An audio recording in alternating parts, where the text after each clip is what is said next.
Hey guys, what is up? It's Fignuken here. Today we're back with another vinyl haul, number 3. And I'm going to start off this video. I don't have any 7-inch, so I guess we're going to start off with a 12-inch single. Start out, U2's With or Without You single, featuring Luminous Times and Walk to the Water on the B side. Of course, A side with or Without You. Probably one of my favorite U2 tracks. That's not on The Unforgettable Fire, of course. And I know that's probably very basic of me, but I don't care. Next up, we got Three Dog Night, Golden Biscuits. This is like a greatest hits. It was in really good shape. It only was like $2, I think, for this. So I was like, might as well snatch it up. Next up, Frankie Goes to Hollywood. Welcome to the Pleasure Dome. This was actually a very good album. I wasn't expecting it to be. I wasn't expecting it to be. My dad pointed it out to me, and so I figured I'd give it a listen. It was $2, so I got it. And honestly, I have to say, if you've never listened to it, it's definitely worth a listen at least once. Next up, we got The Legend Johnny Cash, or Legend of Johnny Cash. This was actually a really, really cool greatest hits album. And I found it surprisingly at a Cracker Barrel. But it's got some great songs on it. Like a great The Man Comes Around. The early take of it is really good on here. It has Highwayman on it, which is really rare with records, because they don't have that record other than, I think, a bootleg, like a clear bootleg that's apparently horrible. But it's got some great songs. It's got Jackson, One Piece at a Time, Rusty Cage, The Wanderer. Thank God it doesn't have that song with Dave Matthews Band on it, because I'm not a big Dave Matthews Band fan. Next up, we got Summer Breeze by Seals and Croft. I love this album, honestly. I know it's got Summer Breeze on it, which I think is a good song, even though it's very, very, it's one of their very one-hit wondery kind of songs. But this whole album is like a great folky album that I think is pretty underrated, just because it has that song on it. And people probably don't look at the rest of the album as good, but I think it is just as good. Next up, we got Shake Your Booty by Frank Zappa. This is probably one of my favorite albums by him, if not my favorite. I got another one in the past week or so, or 2 weeks, I guess, that I really liked. That's might also be my favorite. But this one is really good. It's got great tracks like Yo Mama and I've Been in You. Baby Snakes is on here. It's just a really good album. Honestly, if you like Frank Zappa, even if you don't like Frank Zappa, I'd say give it a try. Next up, we got Uriah Heep, Magos y Demonos. I don't know how you actually say that, but it's Demons and Wizards, a Uruguayan pressing. It's actually really cool. Very different from most of the pressings. It's got the crappy, like, really cheap sleeve, but I love this album, so I was like, man, they made a foreign, because there's only one on Discogs. I couldn't even find that actually on Discogs, so that was kind of cool. And I came in, nobody at my local record store had ever seen it, so that was kind of cool. Next up, we got Kiss's first record, their self-titled, the UK red pressing. Of course, it's not in the greatest of shapes, and it doesn't have the cover, which kind of sucks. So I'm going to try and see if I can find like a cheap copy of the first album and get it that way with the original cover. Because I don't need the special cover. I just think it's cool, collectible. Next up, I got this actually yesterday. Limited to 1,000, the Godzilla 1954 to 75. Really, really good soundtrack. If you never listened to the songs, personally, I don't know if I'm going to open this, because I think it's just a cool collector's item. I'm a huge Godzilla fan. I love Akira Ikafube, or I actually don't know how to pronounce his name, but these are great songs. And then I actually have my pretty sure 85 to 95 soundtrack coming soon too. That just shipped yesterday, the day I got that second limited to 1,000 came out. All right, and then next up I got Wings at the Speed of Sound. Probably one of the best Wings albums, if not the best Wings album. It's got great songs. Let Him In, The Note You Never Wrote. Uh, it's got silly love songs. Time to Hide. Do Something About It. Um, some of these songs I just don't know off the top of my head by title, but I know this is. I've listened to this whole album all the way through, and I love it. Next up, we got Mask by Kansas. Very, very, very good album. I'm actually going to see Kansas in December on Broadway, kind of.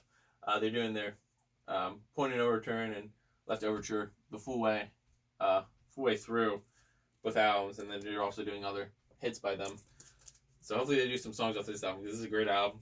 And it's got also like a really creepy cover, but it was in great shape and it was pretty cheap, so I figured I'd pick it up. Next up, we got The Power Station, which my dad also suggested to me. I haven't gotten around to listening to this yet, but it's in decent shape. It's not the best. I only paid $3 for it, so figured I'd listen to it. Because, I mean, heck, you can't even buy CDs for $3 nowadays. So, figured I'd just pick it up. Next up, Styx, Lady. I don't know what I'm trying to say here. I just really like this album, personally, and I couldn't find this cover of this album, so I was like, yeah, pick it up. Next up, we got Jethro Tull Stand Up. Paid pretty cheap for it, $3. It's got the pop-up still in there. It's a decent condition vinyl, not the best, but for $3 I can't complain, you know what I mean? And it doesn't smell like cigarette smoke, which is a big plus when you're buying records, because sadly some other ones I did get do smell like cigarette smoke. Then we got Robert Palmer, Riptide. My dad also suggested this to me. I guess he's the singer for, oh man, I already forgot the name of that. For The Power Station. He sang for them, and apparently this is a really good album. I haven't got to listen to this one either yet, but it's on my list.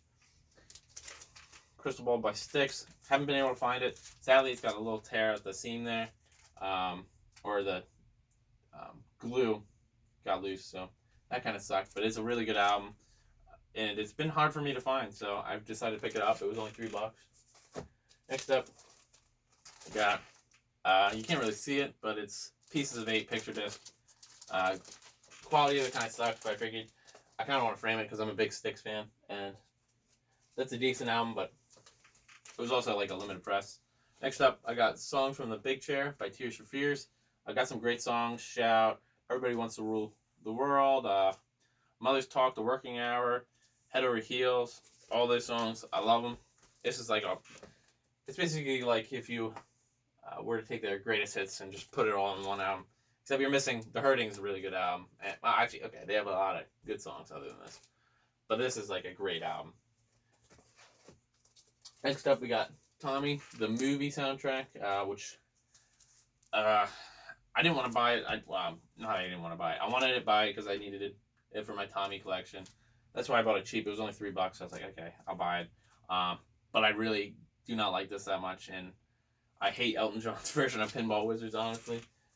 I don't hate Elton John. I just hate this version of that.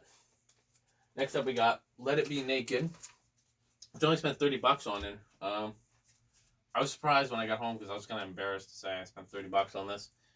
Then I got home and I saw just for $90 to over $100 for this, and you know, I have to say I'm not disappointed. Of course, it's a great album. I think it's sounds better than the original Let It Be, and it's also got this Fly on the Wall, which has like 32 songs on it or something. But I mean, it's not really 32 songs. It's like snippets of songs and stuff. But it is one of my favorite Beatles albums. Of course, it's sound engineer on it was Alan Parsons, so that's always a good thing. Next up, we got Jeff Wayne's musical of War of the Worlds, which I've never listened to this before because it was there's only pieces of it on Spotify, so I was like, okay, I'm not gonna listen to it if it's just gonna be like part of the story. and I'm really happy I did get it. Next up, we have Tales of a Mystery and Imagination, Edgar Allan Poe, by the Alan Parsons Project. Probably one of my favorite Alan Parsons Project albums. I didn't have this cover with the. I guess it's supposed to be Edgar Allan Poe shadow coming from like a. I don't even know. It's kind of weird, but yeah, I never had this album with this cover, so I wanted to grab it. It has all like the pages in there, which is kind of cool, but it does reek of smoke, which sucks. But I figured I just wanted that cover. Next up, one of the few rap albums I'm ever going to probably show on here. Moral Technique Revolutionary Volume 2. I just think he's like a special kind of rapper. And the A side of this is like amazing. The B side is really good. C side's really... I mean, okay, the whole album's really good. It's a great album if you've never listened to it. I don't know if it's as good as his first album. Actually, it's equal to his first album, I'd say.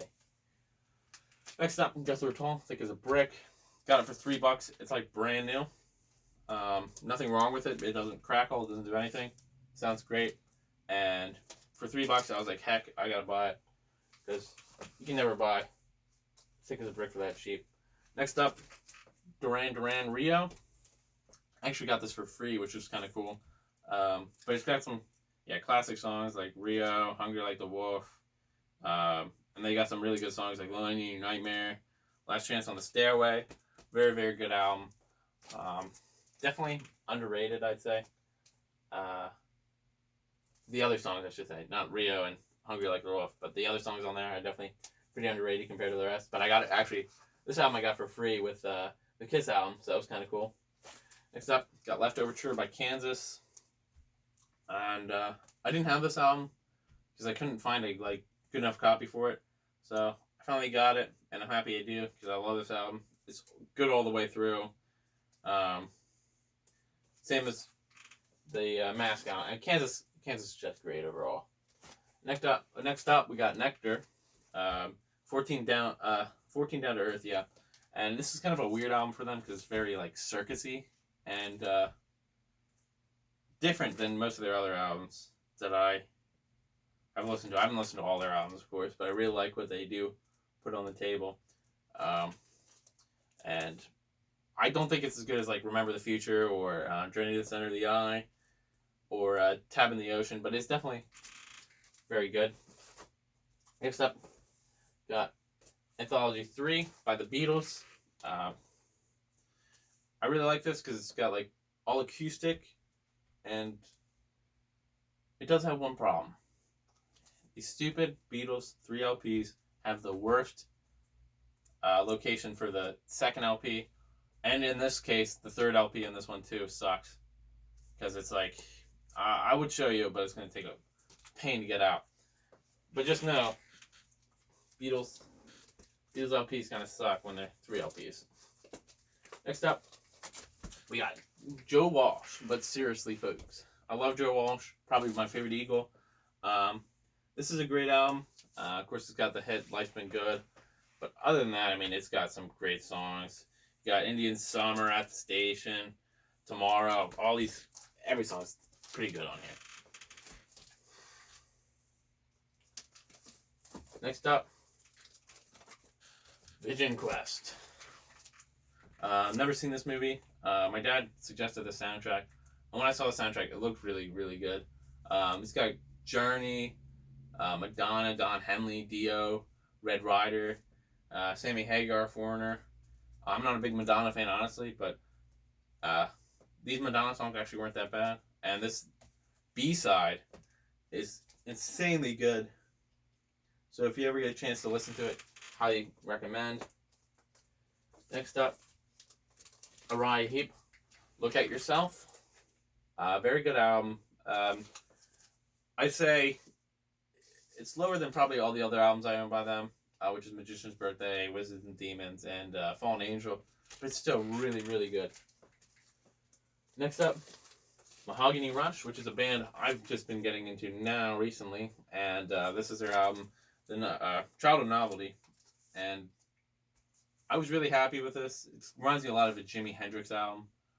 Very, very, I don't want to say derivative, but very much like Jimi Hendrix. If you like that, it's like a more 70s version of Jimmy.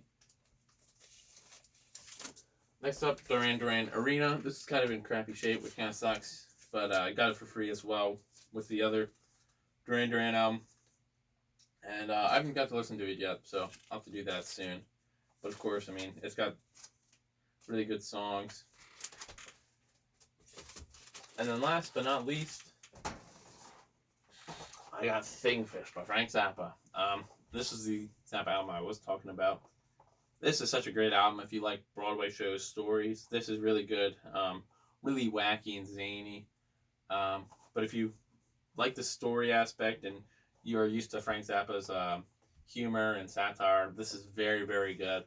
Highly recommend. I'm pretty sure it has everything in it. The person even kept the original Barking Pumpkin warning label, which is one of my favorite things on Frank Zappa albums. But yeah, sadly it's kind of beat up, like it's got the hole there. But other than that, all the records are in great shape, and I'm very happy with the album. Other than that, though, I got like a couple CDs that don't really matter. Got like a Grateful Dead, Working Man's Dead, because I haven't been able to find it on vinyl yet, other than like new pressings, and I kind of want an older pressing. But that's fine. I also got King Crimson USA on 8-track, so that was kind of cool. Last Action Hero CD, because my dad suggested it towards me. And that had really good songs on it. And also got Imagine Dragons, but I don't remember which title it is. I believe it's their second album after Night Visions, but I haven't got to listen to that yet, but I definitely will today. Other than that, though, Move hasn't started yet, so I'm still kind of fine there, but I am kind of trying to clean up a little bit, get all my records sorted. And I think that's about it. The reviews still might be coming beforehand, hopefully. The Alan Parsons. It's going to be a little late for that. I mean, that was already like half a month ago, almost a month ago when that album came out. So I guess I'm being a little bit behind, but otherwise, I'm hoping I can get that done soon. Been kind of busy, sadly. But other than that, I guess that's all for today. I hope you guys have a great day, and see ya.